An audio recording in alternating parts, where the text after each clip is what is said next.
the neighbor next door, the hidden abuse. Hello, everybody. I'm Paul Mueller, joined by my co-host Janelle Badminton from Animal Victory, and this is the Animal Court Podcast. Of course, here is where we fight for dogs, for cats, and through our campaigns, our social media platforms, of course. And Janelle, as we know, this podcast, we go ahead and bring people together, get people's voices amplified, right? And make sure that those voices, are heard. And at the same time, most importantly, expose the cruelty and say why our justice system is not working. Janelle, it's really failing our animals. Yeah, you're absolutely correct, Paul. That's the whole intention behind the Animal Court Podcast. You and I have been working together for many years, discussing these cases, trying to figure out the answers, trying to come up with solutions.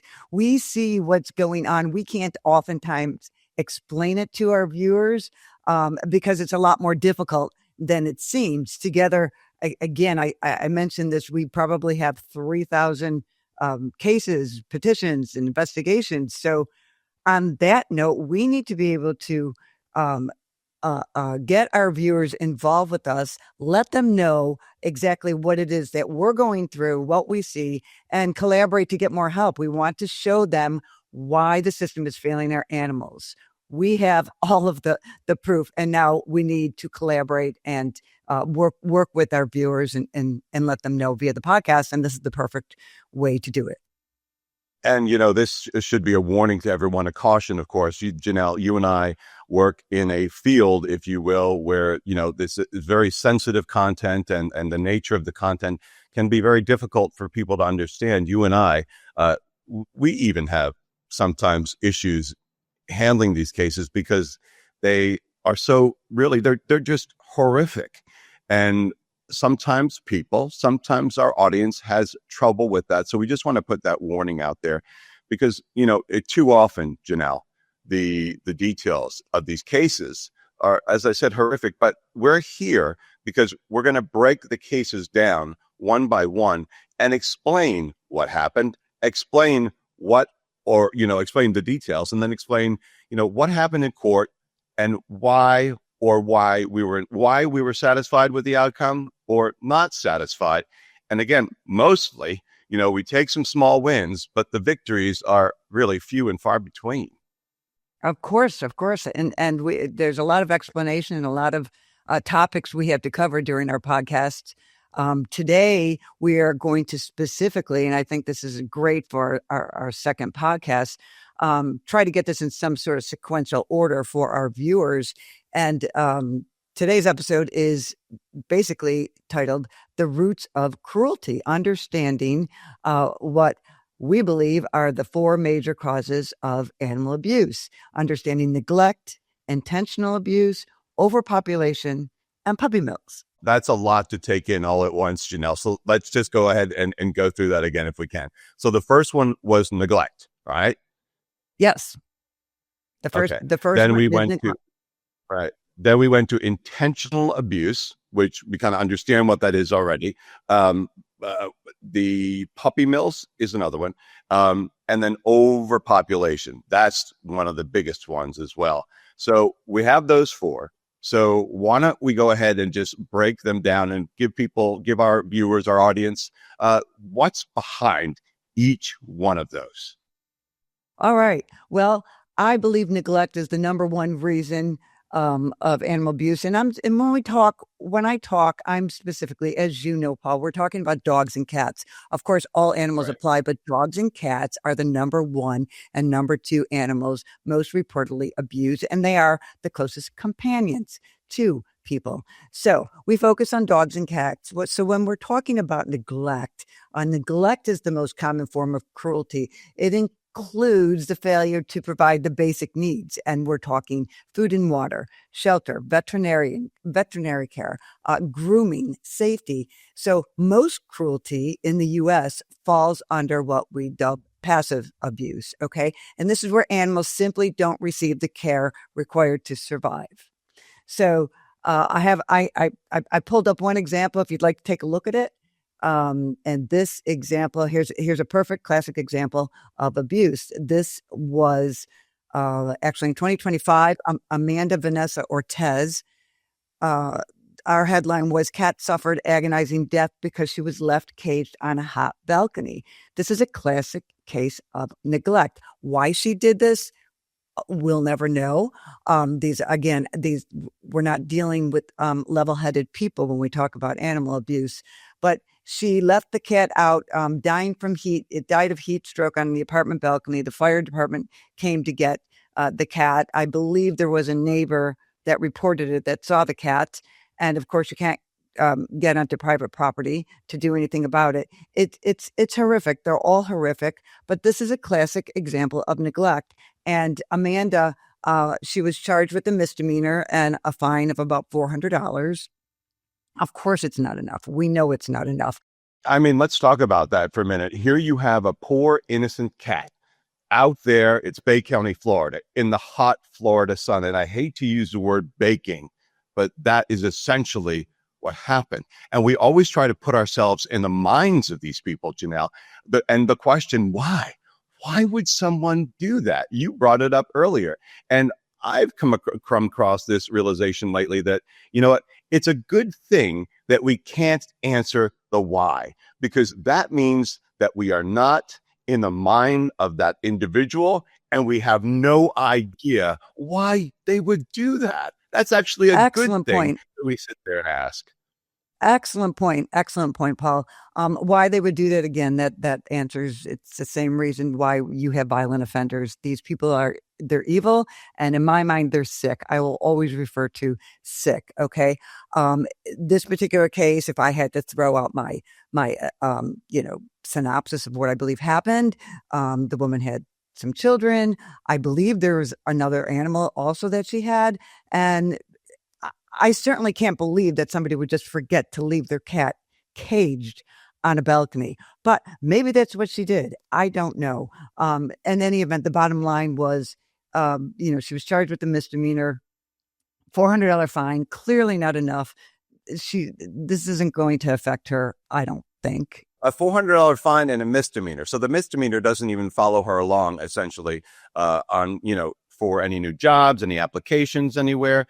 So that to me tells me that's $400 for the life Right. of a cat. A cat Right. who suffered miserably and horrifically. And that's what the justice system doles out. A $400 fine.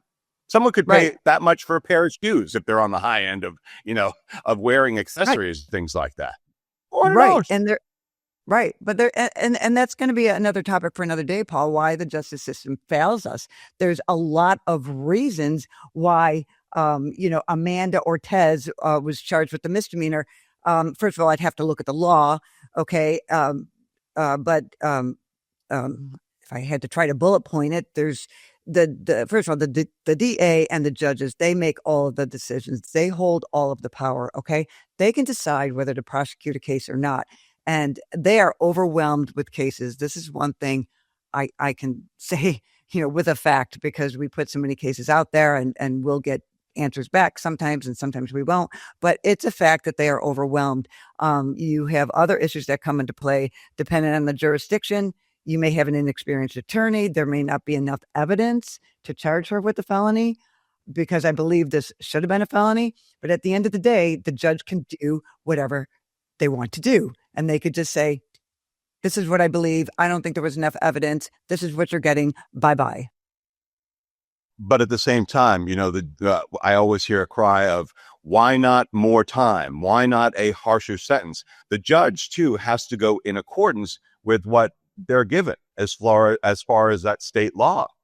The judge can, if he believes there's not enough evidence, he can do what here I am saying the judge can make that decision. They hold the power. And the DA, the prosecuting attorney, they hold the power also. They can decide not to prosecute for whatever reason they want to.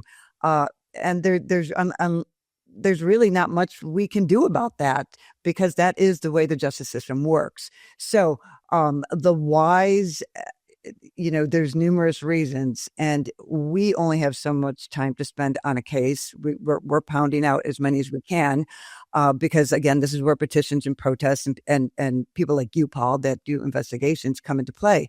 We're trying to create this awareness and let people know this is what's happening and this is why it's happening. And this is why we need to continue to band together so that we can find solutions for animals. And actually, I should have backed up and said one thing. Animals don't have rights. Okay. So that's the number one reason animals are treated like they're treated. They are at the bottom of the list and they're treated like property. Okay.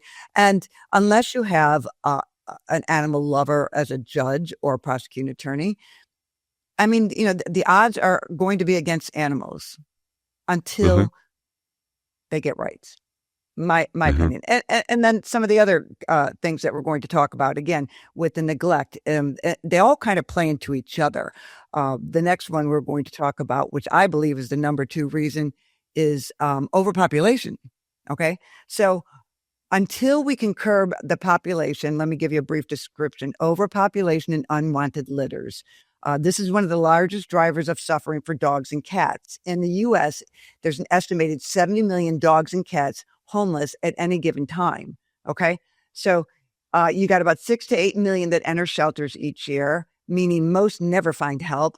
And globally, stray and homeless dogs and cats may number in the hundreds of millions. So when animals are not spayed or neutered, litters pile up, people become overwhelmed, leading to widespread neglect and abandonment. And then, you have these overpopulation causes. You've got abandonment, surrender to shelters, dumping, hoarding situations, unintentional neglect from overwhelmed owners. And then the downstream consequences: homeless animals struggling to survive, overcrowded shelters are drowning in intakes, you have higher euthanasia rates.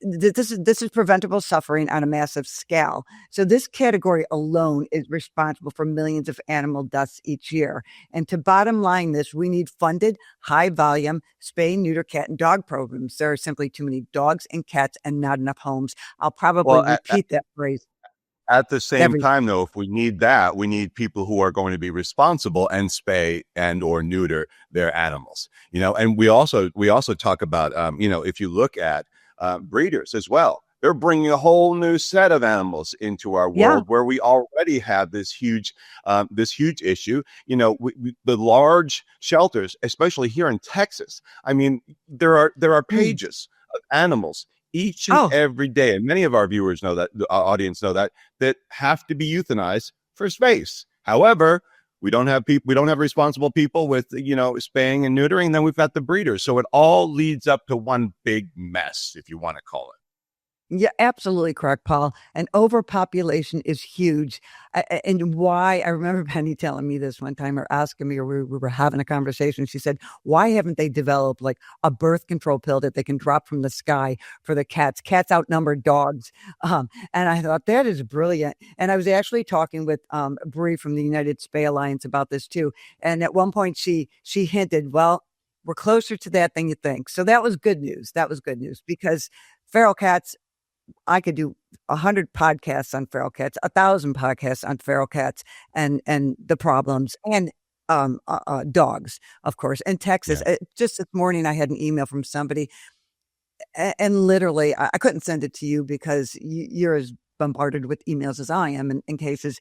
And she just calls out for a cry of help. Somebody just dropped off 3 puppies in Waco, Texas, and the owner's going. Maybe you heard about it, and the owner's going to come out and shoot the puppies. What can you do? I, what can I do? I mean, nothing. I can do nothing. I told her, call the police, call animal control. This is just so out of control. And animal control shelters, they're so underfunded, and they take in so many animals. They don't have the answers either. I don't know what each shelter does. That's another topic that we have All right. scheduled. Um, And the thing is, though, you're like me in that we both get a constant stream of emails, one every minute, being tagged on social media. The comments, with I don't know, 300,000 people with Animal Victory. I've got 250,000, and people write in and expect an immediate cure all. Right. oftentimes. And Right. that essentially is not the case. Oftentimes I ask, what have you done? Have you made any calls? Have you talked to people in the neighborhood? Have you talked to the police?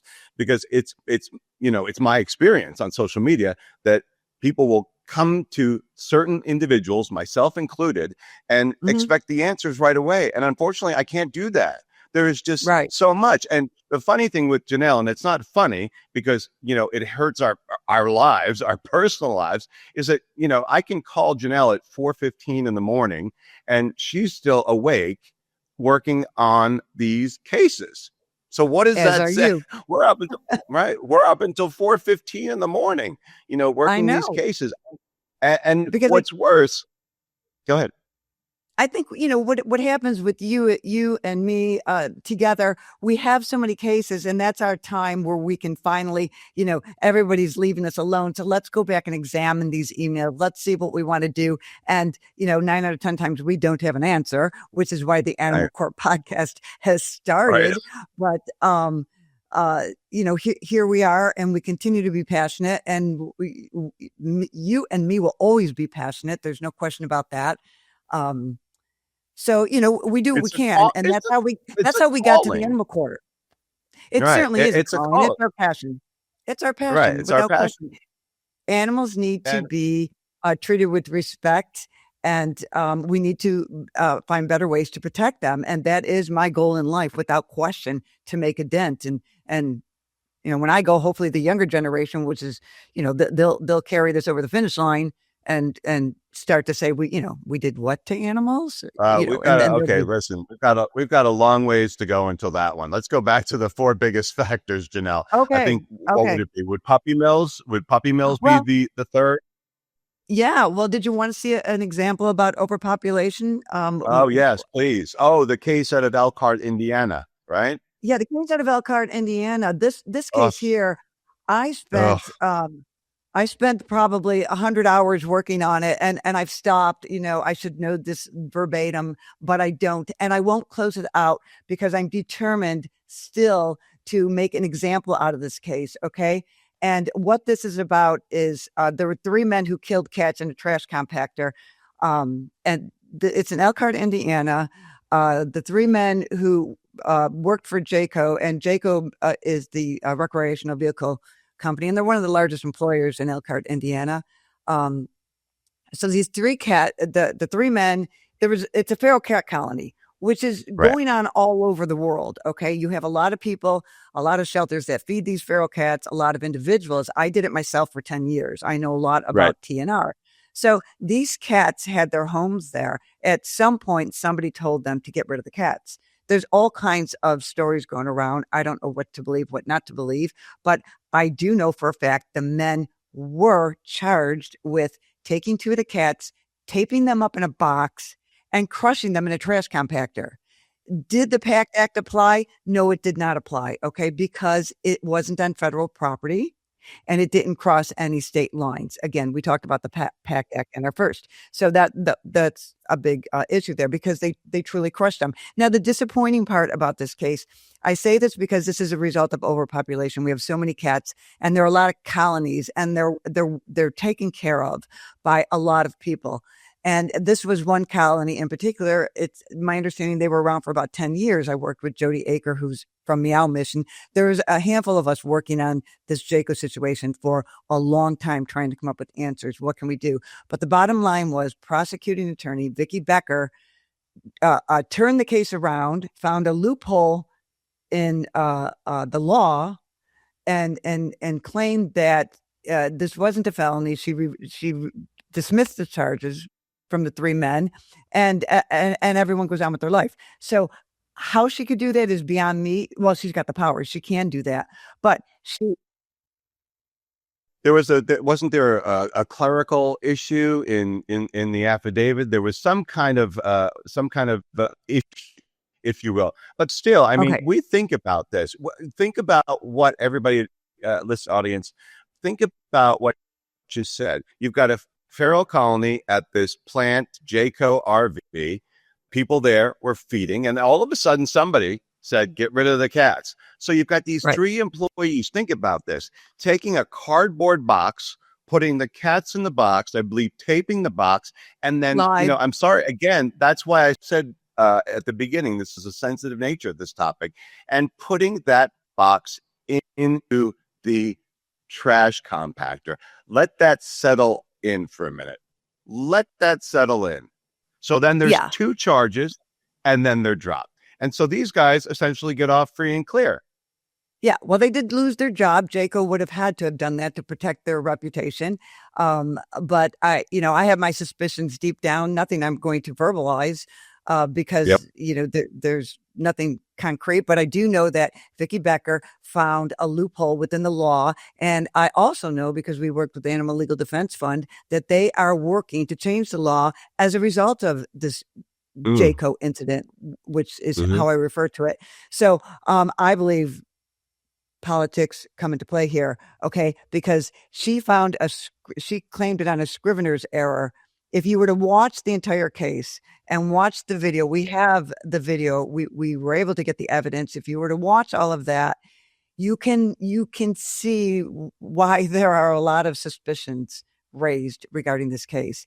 There is no reason in the world that this case shouldn't have gone through, and they found a loophole in the law comparing it to trapping animals, hunting and trapping, which we're not going to get into.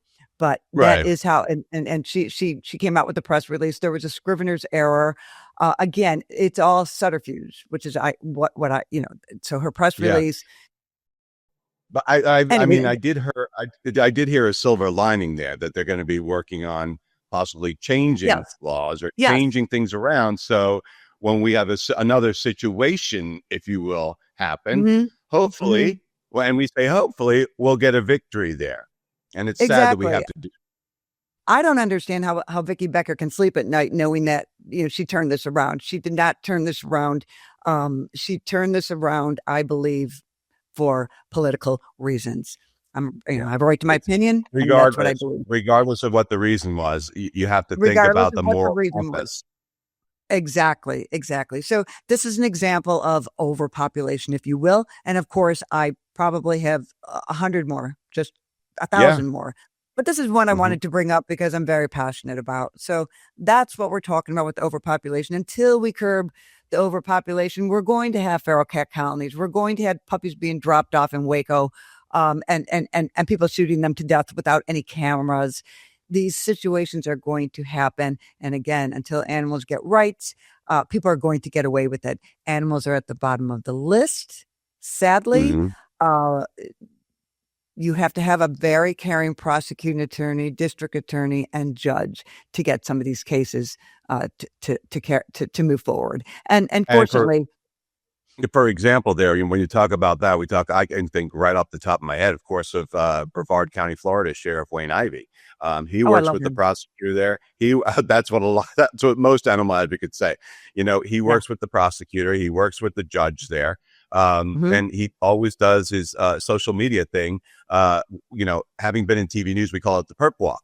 So, they're waiting. He's talking to the camera, talking to people, and they're waiting in the sheriff's deputy's vehicle, waiting to get to do the perp walk, and they've got the camera out and they're ready. And the best part is when Sheriff Ivy, he does that perp walk. Used to do the same thing. He doesn't have the Uh-huh. microphone, but he goes, you think you can do that? You're sorry, but it's going to go to Ivy's Iron Bar Lounge, which is what he calls the prison there. But you know what? It Right. it takes someone to stand up like that. Lee County, Florida, Absolutely. Carmine Marcena. It takes people to stand up like that in normal rights. And And sadly, that's what you there do, are Paul. many not. That's what you do. You can definitely be compared to Sheriff Wayne Ivey, except you're behind the scenes. And thank God, we live in different states because you and I would be out there marching every day. I don't know what we would get done, but Sheriff Ivey certainly makes a difference. But that's where public pressure comes into play. We need these protests. We need the Sheriff Ivies. We need the Paul Muellers. We need the Janelle Babingtons. We need the petitions. We need to keep the pressure on. Okay. And we need more voices to continue to join us and say, hey, we're not going to take this. Okay. So, Mhm. obviously the laws need to be changed. Oh, he's great. Look, There he there is. I he love is. everything. Everything about him is wonderful. We need to get him on the show, Paul. Yeah, we do. Yeah, He's wonderful. he's been known, and like I said, Carmine Marceno from the Lee County, Florida Sheriff's Office is the same thing. And it's interesting because, Janelle, you have to think about it just for a moment before we go on to the next topic. Is that, what is it that motivates certain individuals and not others to go ahead and fight this animal cruelty? I can think of a sheriff. We've got a story that we're going to talk about in a minute where the sheriff's office did not even want to get involved. But why? As is often the case, the animal advocates go ahead and get the evidence for them, talk to people, get the evidence, put it in a box, and then wrap it up with a bow and go, here, and we'll see if they use it. And at the same time, as you know, because we do the call to actions, I, especially with the phone, list their phone numbers and say, flood the phones, make as much noise as possible to do their jobs, right? And then we get it to them, and then they get it to the prosecuting district or state attorney. Yes, and I'd love to talk about this case that you're going to bring up. And this is the number 3 cause of abuse, intentional violence. Okay. Intentional violence. This is intentional or active abuse includes deliberately harming an animal. It is exactly what those 2 words describes. It's often linked to power and control dynamics, domestic violence, which is huge, pets harmed to punish family members, psychological disorders, displaced aggression, organized cruelty, such as dogfighting. Okay. These cases involve direct acts of cruelty, beating, burning, torturing, killing, and they often overlap with broader patterns of human violence Right. as we know. And So yeah, the one case that we're going to talk about is out of Clay County, Florida. And this Paul, is a made me story sick that, to my stomach. Made me sick to my yeah. stomach. I didn't even, now this is a case I couldn't even read. They have the whole family involved, hitting or beating the dog. Paul, take it away. And Tell. here's what gets me is that this is Clay County, Florida. And this is if we see that picture again, it's in broad daylight, A. B, it's a public space. It may be right outside their apartment, but you can see here that they don't necessarily care about what they're doing, who might be seeing it. It's almost as though to them, it's an accepted behavior. So thankfully, and this story went viral. Thankfully, there was a private video. And thankfully, there was a private investigator there. And this is how it all comes together. There was a private investigator who happened to be sitting in a car working on another case, sees this happening. That's how we got the video. Takes out his phone and starts recording this, right? And then he calls it in. The animal control comes and, they say they're going to get to it. They're going to make a case. A few days later, I see a case report where nothing is listed on there except for the private investigator's name and the address of the property, which is an apartment complex. Now, they promised him something. They assured him that something would happen. What happened? Mm-hmm. Absolutely nothing. So, this guy, turns out, Brian D'Antonio of Plant City, Florida, he is a huge dog lover. He has rescued so many dogs. He and his wife had a long, long interview the other day. And you know what? He was not satisfied with that. He was not satisfied. So what he did was he drove 3.5 hours each way to the Clay County Sheriff's Office to give his statement, and at the same time made sure that the Clay County, Florida Sheriff's Department reopened that case, because we saw those pictures. They closed that case. They closed it. And right. And if it had not been for Brian for pushing it, then we would not be sitting here today. We would be sitting here talking about, oh, well, this happened. But there are 2 things that come out of this. A is that they said that there would be possible charges filed with that local state attorney's office in Clay County. Waiting on that. And the second thing, the dog Coco is okay. And when I say, a lot of animal advocates, how do you know Coco is okay? Right? Because Coco went to the county vet, went through all the checks and balances, not just the dog looks fine. No, I hate hearing that, because how do you know? Is this police officer? Are they trained to see what possible injury may have occurred within the animal's body? No. So the Right, county, so right. the county vet looked at Coco, and now Coco is up for adoption. She better go to a good home. I'm trying to convince Brian that he Yeah, right, should right. Yeah, take there are her. certain cases that appeal to us more than others for emotional reasons. In certain cases that get us fired up, and there's certainly enough animal advocates out there. And I love the private detective was out there because, however, he managed to get the case open. But the real question is, why did they close the case? And again, if I had to guess, based on everything I know, I'm saying they're inundated with cases. Okay, animals are at the bottom of the list. For whatever reason, they closed the case. They didn't want to deal with it. Okay, they have the power too. But this is where we come into play, and we can go to the DA and say, here is clear, credible evidence. So they do have a duty to us. Okay, they work for us. We have a right to complain loudly when our officials don't work for us. But it's getting the time and having the resources to do all of that. Obviously, And Janelle, thankfully for social media, this is what I put out, and then some of the other large animal advocates as well. There was a call to action. Those phones, were ringing off the hook. So it's hmm my belief, my own personal belief, that they didn't want to handle the case. And there they was didn't another mind issue handling with the an case. animal control officer, and that I know that they don't necessarily know about. But when he went in there and said, "What are you and Paul Mueller been up to?" A statement like that just says to me, they don't care. That's my humble opinion. They don't care. Just the Yeah, they dog. don't How care. many times do we Right, hear that? Just the dog. right. And of course, Yeah.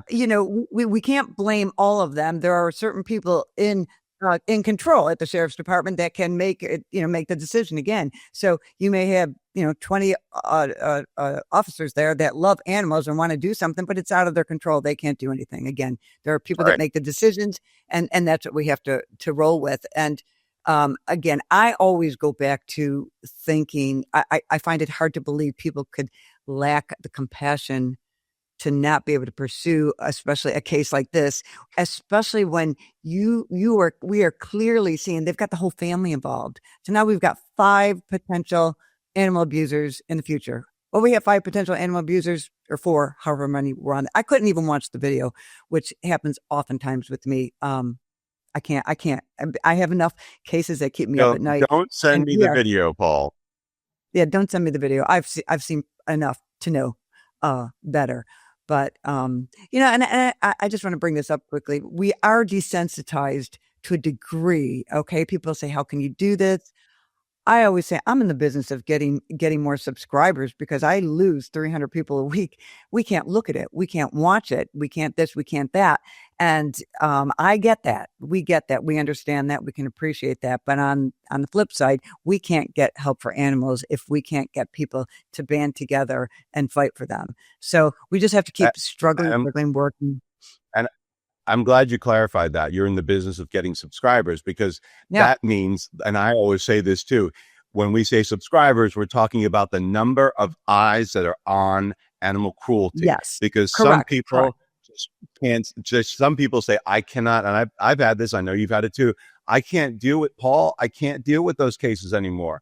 Every I day. love what you do. I love you, but I can't deal with them anymore. Right. Every day we hear it. And I lose a lot of people. So we're constantly promoting the petition, saying, please join us. Please sign the petition. It's just a never ending battle. We spend so much time doing that because the cases are graphic. And we've tried, different ways, to get our petitions out there without being so graphic. But honestly, it doesn't work. So we have to take the good with the bad. So that's intentional abuse. I think we should uh Paul, do you want to One jump more. into the fourth one, puppy mills and backyard breeding? This is my number four reason why we have so much animal abuse. So this category represents commercial exploitation, and it is one of the most chronic and pervasive cruelty problems. These operations create lifelong confinement, severe neglect, untreated medical issues, psychological trauma, high mortality rates, and these animals are bred for profit. Okay, there's not care. They're just producing a constant supply of sick and unwanted puppies, which further fuels the overpopulation crisis that we're involved with. And breeding it has its place, or did have its place. There's an interesting article about it I read not too long ago. The man, and it has to do with the Labradoodle that he invented. He was working for the blind. He was working for some company to deal with the blind, and he was trying to come up with a way that a dog could be created as a blind guide dog, and that's where the Labrador and the Poodle came into play. And on his deathbed, he calls it like monstrous. He hates the fact that it even happened, because now these Labra poodles, doodles, Yeah. I don't even know what they're called. They're bred just for just for money. Okay, so and 30% of these purebred dogs and cats end up in shelters at the end of the day. So if Right. you do have to buy a purebred, if you are intent on getting a purebred dog or cat, there are shelters intended for every Yep. breed out there, and you can find them. And if you can't find them, call me. I'll help you find them. You So know what's interesting? When I was still up in Massachusetts, Janelle, I went in there. I went into one of the shelters, and there were two golden doodles sitting right there. Two yeah, golden doodles, yes, feisty yes, dogs. And yes. I said, "What are these? What are these dogs doing here?" Oh, well, someone, a family member had an idea to get the two dogs for an older family member. She was in her 80s. Now, if anyone has any sense and knows that dog, they are full of energy. So how is a woman in her 80s supposed to handle two Labradoodles? So therefore, as a result, those two expensive dogs who did not need to be there in the first place because they were Mhm. bred, just my opinion, you know what? Now they were waiting for adoption. But we get to this case with, what is her name? Karen Pritchard, Marlow, Oklahoma. We haven't done a lot of petitions on puppy mills, but we certainly know about them. We have to pick and choose. But this was Karen Pritchard in Oklahoma, and this was in 2021. They found an estimated 200 dogs found in filthy conditions at the puppy mill when the police they also investigated a murder. They found a murder on her property. I believe it was somebody who worked for her and maybe was trying to blow her in. Okay, so she All did right. go to jail for a long time, as in 50 years. She sentenced, and I Yeah. 10 of those years. Yeah, Oh, here's a picture. She was a breeder. Look at this. This is what they're living in, and it's all about money. And thank God, that Karen was sentenced. She was charged with 139 counts of animal abuse, and I think she went to jail for more time for the animal abuse than she did for the murder. Which, who cares? She's in jail. really? Yeah, yeah, yeah, yeah. I'd have to read more. A grand total of 50 years of incarceration, 45 years Right. in state prison, 5 years, But I all mean, running. but here's the thing. Here's the thing, Janelle. Most people do not have an idea. When I lived No, up on the Cape, I would meet a lot of people doing the news and and talking about the animals. And most people have no clue. I shouldn't say most. A whole lot of people have no clue about animal cruelty, about what's happening with the overpopulation. And then when I talk to them about what kind of dog do you have? And they tell me, I said, "Oh, was the shelter closed that day?" Just to be a little smart, right? Because that's me. No, but at the same time, if they only knew the conditions in which some of these breeders operate, not all do, but if they only knew the conditions in which some of these breeders operate and where they're getting these dogs, these expensive dogs from, I'm sure they would think twice. I'm sure they probably would too, Paul. And again, this is the whole reason the Animal Court podcast is born, because we're here. We Yeah. want to educate people with what we've learned, with what we know. A lot of people do not realize these things, and Hmm. so we can talk about these things. Um, Again, we've got 3,000 cases to talk about, Paul. We've got a long time. Yeah, I'm out of I said air. I'm out of oxygen at the moment. we're It feels we're like it's never out been of 2 hours. oxygen. Yeah, it does. Well, actually, we might want to wrap it up at this point, and let our viewers know that we have a lot of topics. They can join us on the animalcourt.org. Go to freesignup.org. Find out what we're all about. Listen to our podcast. We will start to promote this as we get a few more podcasts under our belt. Next week, we've got a very special podcast, Paul, and you will Yeah. be talking most about this. This is I've got Left for Dead on Yeah, Skid this is Row. this is this is a huge issue happening right now, and Right. it's the animal advocate. Thankfully, a good friend of mine, Joey Tuccio, as well as Rebecca Corey, I think her name is, with Standing Up for Pits Foundation. There is a whole movement down there, because if you've seen any video, if you've seen any pictures of Skid Row on LA, the dogs are, their eyes are, again, warning. Yeah, let's save it for next week. Well, I'll just tell you, the eyes are being shut, glued shut. They're testing drugs on them, fentanyl, and breeding them. It's just terrible. And there's a whole city leadership that, is failing. So again, we talk about fail. City leaders are failing the animals. And this is going to be a huge topic. It already is across the country. People know about this, right? People know about it. I'm excited. I'm excited to learn more. You spend a lot more time on it. I'm very excited to learn more. I'm very excited to have, these guests on the show, because they will be able to explain exactly what's going on, and we will be able to publicize it to our hundreds of thousands of viewers. Yeah, their boots on the ground. I see Joey there every day with these poor dogs. So you know what? It'll be a good episode. And for now, we can have people sign up, right? Where do they go to sign up for the Animal Court as well? theanimalcourt.org. As soon as you get there, you will see a sign-up form. You can also go to freesignup.org, trying to make this as easy as possible for people to find us. We haven't really promoted it yet to our subscribers for Animal Victory, but I'm about to do that soon, and I'm sure we'll get a lot of people signing up. That's the bottom line, is that we want to get as many people. And again, that comes back to the whole subscribers thing. It's not necessarily subscribers, folks, because you're thinking, ching, ching, ching, ching, ching. They're making money. Right. It's about the sets of eyes that see these cases, the number of eyes, this is not necessarily about money. This is about awareness, advocacy, and then action. That's the bottom line. Collaborating, getting these people to collaborate so we can get more help to protect the animals and help the animals get the respect they deserve. That's the bottom line. And this is the way to do it.